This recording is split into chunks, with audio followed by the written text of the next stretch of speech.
Hi, welcome to Teach With Me. I am Miss Jen. Today we are going to be doing the next letter in our A to Z directed draw and writing series. Today we are on the letter Q. Q is for Queen, and we're going to be drawing a queen. We are going to also be doing the writing that goes along with it. We're going to do it together. For this activity, you are going to need people crayons.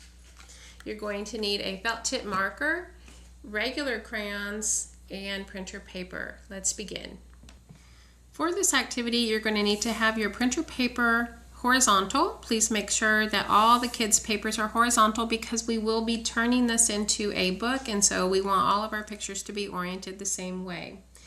Alright, so for this picture, we're going to start right here in the middle of our paper. We're going to say, boys and girls, please find the very middle of your paper. What you're going to do is in that center, you are going to make a line, a slanted line down, and a slanted line down on the other side. It's going to be pretty big because this is going to be the face, and the face of the queen is going to be pretty large. Then what we're going to do is we're going to connect this side to this side with a large letter U.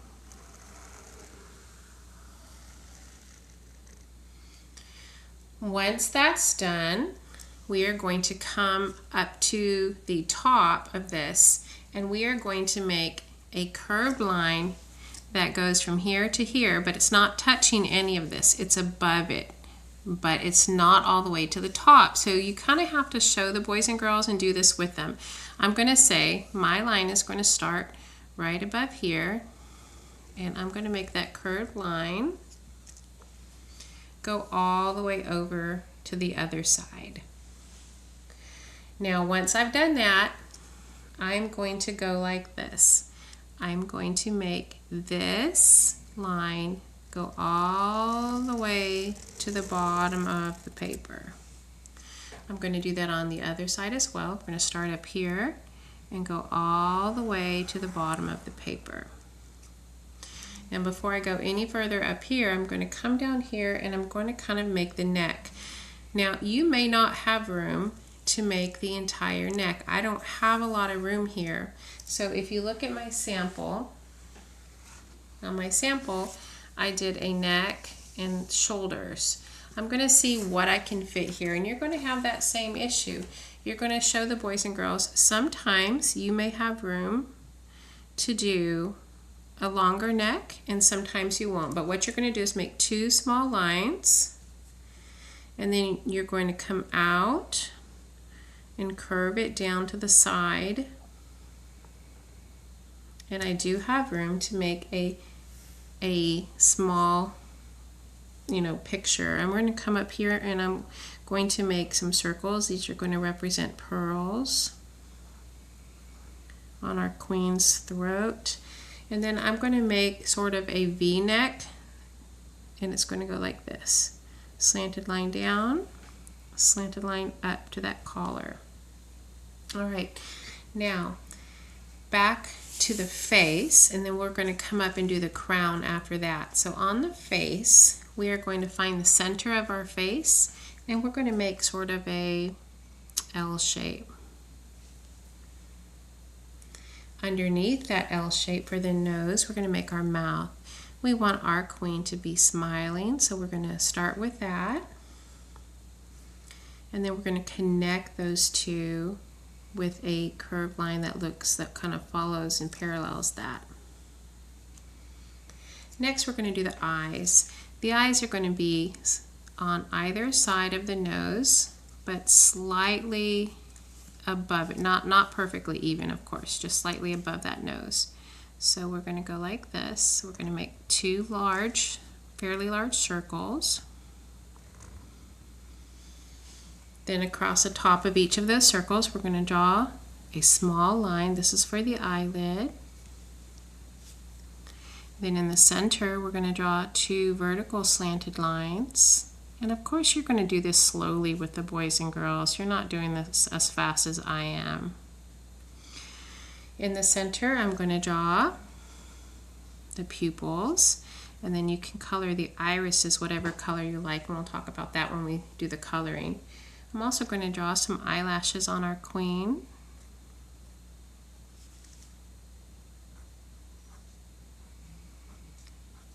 Now I'm going to draw our eyebrows. It's just a curved line. All right, now we're going to go up and we're going to do, oh, in the hair, we're going to make some lines like this, just to sort of represent texture. Then what we're going to do is we're going to make the crown. Now, if you don't have a ton of space up here, here's what you're going to tell the boys and girls to do. You're going to say that line that we drew at the top where we started our hair, we're going to make a slanted line that goes to the left, and then on the other side a slanted line that goes to the right. Then what I'm going to do is I'm going to go like this. I'm going to go in and then up.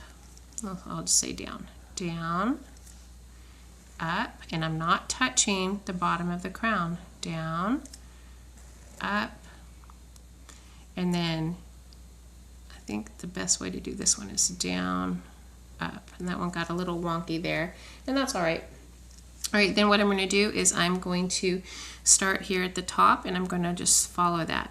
Down, up, down, up, down, up, and then down, and there we go. All right, and then within this part of the crown, I'm going to make some circles. These are going to represent jewels. So I'm going to make some circles. You can make them squares if you want, ovals if you want. I just like circles. I think they're simpler. Okay, so now we have our queen. Now we're not done. Now we're going to draw a horizon line. It's going to stop at her hair. You're going to tell the boys and girls, find where it's going to start again. It's going to be even with where we left off. Now we're going to draw her background. She's standing near her castle. Here's how we do that. We're going to start by drawing two tall lines that are vertical. Then I'm going to draw another line that kind of crosses the two of them and connects them, but extends out on the sides a little bit. I'm going to connect those into a triangle shape. Then I'm going to go like this. I'm going to go make a short line. Then I'm going to go up, over, down, over, up, over, and you'll be doing this with them, right? This is what you'll be saying the whole time until they get to the end of their paper. Then in the center of this, I'm going to draw an upside down U or a rainbow shape, however you want to say that. And I'm going to put a line right down the center. Over here on the tower, I'm going to draw a little line and then also put a rainbow shape to connect it. Now the cool, oh, I forgot my flag. And then in the center, I forgot what that's called, but in the center one of these, we're going to make a flag. We're going to go out, come in a little bit, go back out, and come back in a little bit. Okay, so let me show you how I colored it, and then I'm going to talk to you about the shading crayons, or people crayons rather. So if you've been watching my other videos, you know that I did the background with a blue shading crayon, and that shading crayon is simply a crayon that has been broken and that I use to color the background. It's been repurposed. Same thing with the green. Now as for the people colors, I use purple because that's a color of royalty.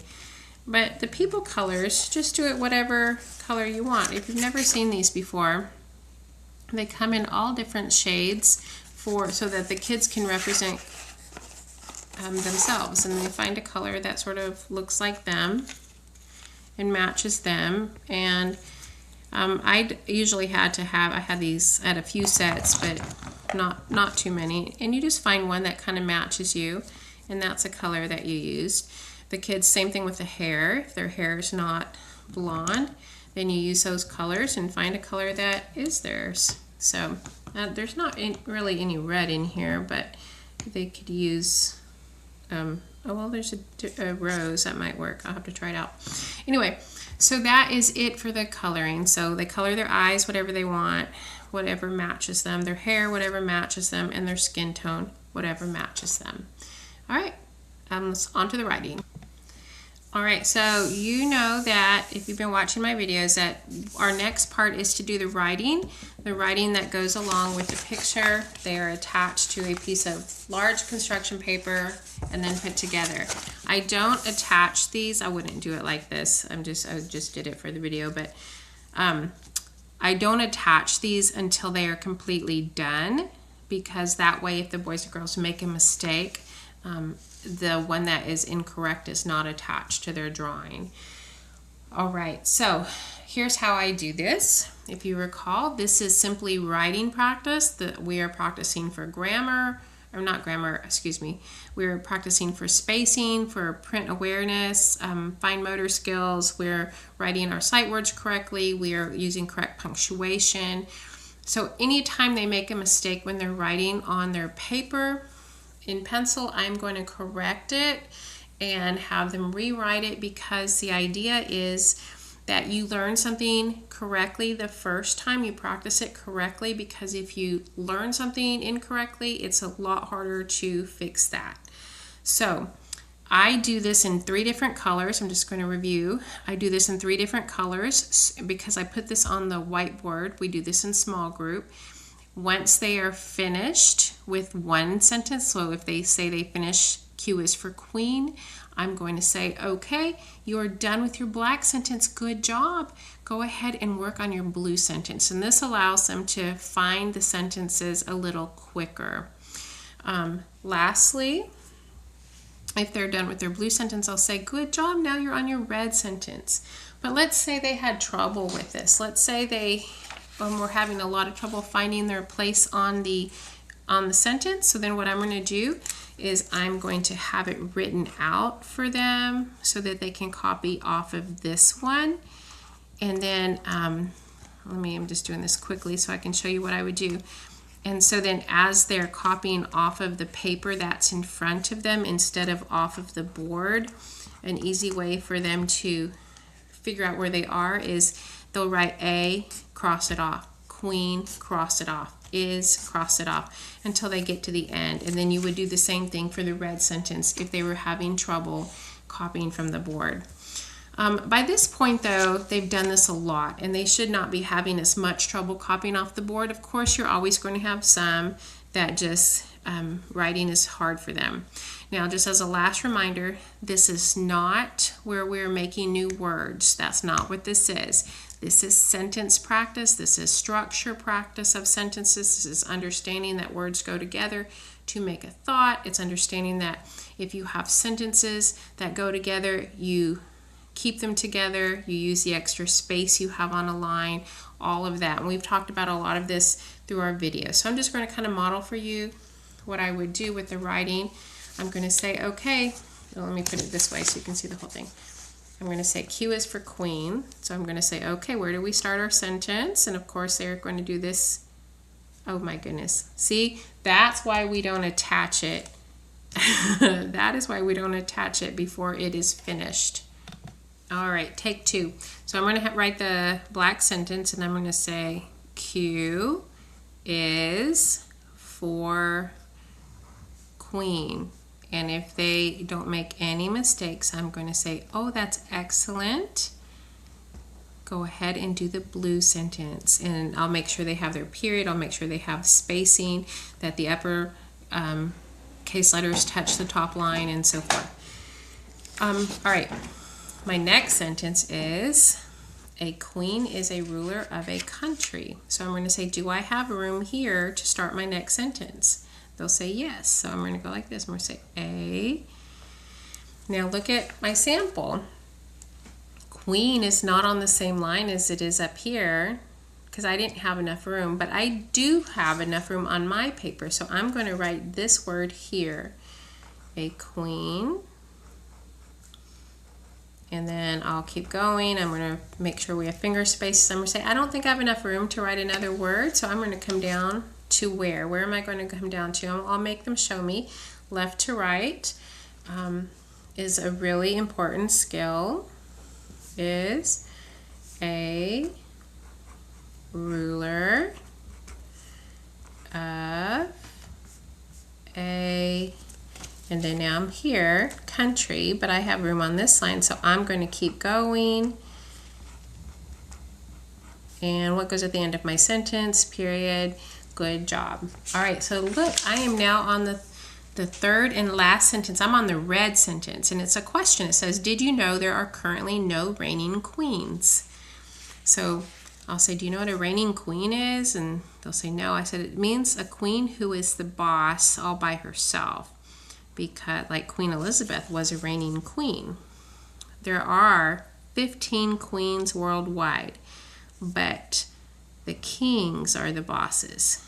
They are considered queens by marriage. They're not the bosses. So there are none right now. So I mean, that doesn't have to be your sentence. That just is what I put here.